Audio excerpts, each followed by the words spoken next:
Pour évaluer la survenue d'une anomalie au niveau de la poitrine d'une femme, le mieux, c'est encore de la connaître dans son état normal. L'autopalpation est un ensemble de gestes qui permettent de mieux connaître son corps et de déceler la survenue d'une anomalie. Elle doit être complétée d'un examen annuel par un professionnel de santé.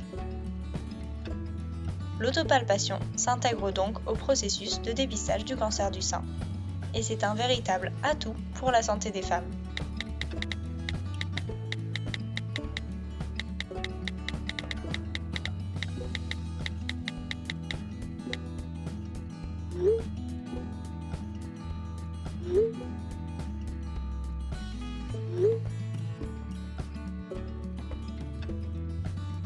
L'autopalpation doit être réalisée dès les 20 ans de la femme.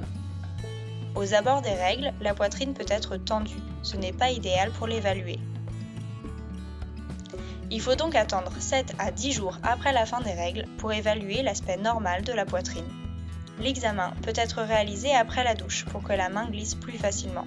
En cas de ménopause, l'examen sera réalisé une fois par mois. L'essentiel est que cette palpation devienne un rituel intégré à la routine de la femme.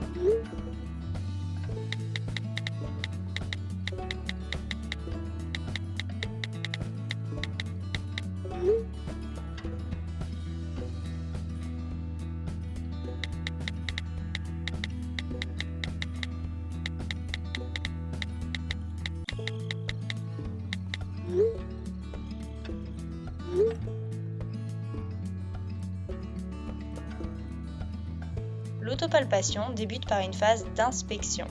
Face à un miroir, les bras le long du corps, à la recherche de modifications visibles. Puis de 3/4, bras toujours le long du corps, à la recherche des mêmes modifications. Les modifications visuelles à rechercher et communiquer à son médecin sont une variation de la taille et ou de la forme d'un ou des seins, l'apparition d'une masse palpable, une rougeur ou des veines apparentes, une rétractation de la peau ou du mamelon, un épaississement de la peau, un écoulement au niveau d'un mamelon.